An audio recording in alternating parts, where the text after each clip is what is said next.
Hello, my name is Mackenzie Pirtle, and for my Phase 1 D029 video, I'm going to discuss the 5 technologies that I discussed in my annotated bibliography and my technology summary about technologies to improve nursing care and healthcare outcomes.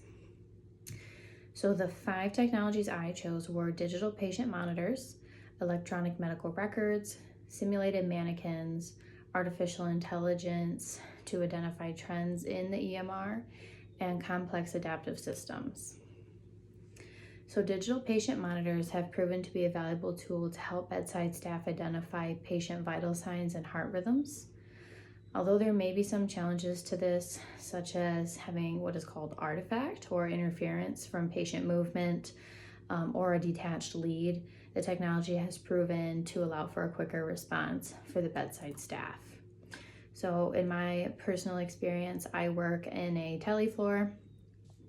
Almost all of our patients have a cardiac monitor on that has 5 leads on the chest, and that allows us at the nurse's station and on a different floor, we have 2 trained techs that continuously watch the monitor to see if there's any rhythm or rate changes, and they will either call us or it will alarm to say, VTAC or AFib, something like that. That allows us to identify and intervene in a quicker manner than the old-fashioned nursing where you just take a radial pulse a few times a shift. When talking about simulated mannequins are like the SimMan that you may have used in nursing school or BLS or ACLS trainings, where the mannequin can talk, breathe, has a heart rate, has chest rise and fall, all of the symptoms that you can have with a normal patient. The goal of this is to have some sort of a safe environment with a simulated mannequin so that you can't hurt an actual person in case of inadequate education, so that a nursing student or a nurse or somebody going through that course can respond to a critical patient situation in a safe and unbiased environment. I like how the SimMan as well has ideal sounds, like crackles in the lungs are very easily heard. So as the student learns, of course it'll be harder on a real patient, but at least they get the point of it so that they can start to build up to a real patient. My next technology was using AI to identify trends in patient care. That is proven to help providers and nurses identify and intervene before a patient continues to decline. So the example that I like to use is SIRS criteria. That is sepsis criteria, essentially. So when the AI, as part of your electronic medical record, identifies that certain points of the criteria for SIRS have been met, and now we need to intervene, it will create a pop-up when you click into the patient's chart. It will not let you get out of it until you acknowledge it or intervene in some way. So usually it'll say, heart rate is high, blood pressure is low, lactic was 3. What interventions would you like? Would you like to notify the provider? Would you like to order more labs? Or is this expected because you are already treating the infection?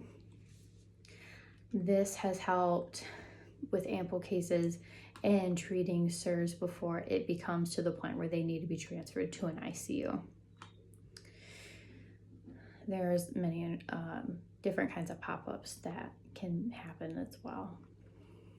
The 4th technology I used is electronic medical records in general. So the use of digital charting has now helped with how we perform care in general. It has revolutionized nursing care by being able to have information one click away instead of shuffling through a file of papers to find something, especially in an emergency.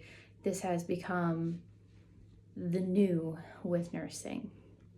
So by using all this, not only can we access things quicker, the patient can also access their medical information at ease at home, in the car, wherever they need to be.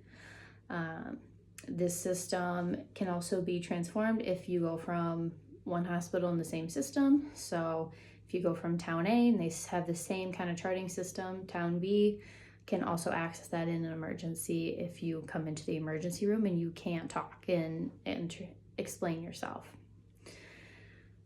My last technology was using complex adaptive systems. This is the technology that is implemented into your medical record, your electronic medical records, and that is more for your social determinants of health. So this helps set up the patient for discharge and not have all these readmissions because they were unable to have an appropriate living style once they left. So this complex adaptive system would alarm the nurse when going through an admission and the patient says, I do not have adequate transportation for appointments. It would alarm and say you need a case management or a social work consult, and we need to figure out how we can help this person and give them adequate resources before discharge or transfer to another facility. So altogether, all of these technologies have proven to be very effective in helping patients. Although they still have some challenges, there is much to be done, but these are a great start. Thank you.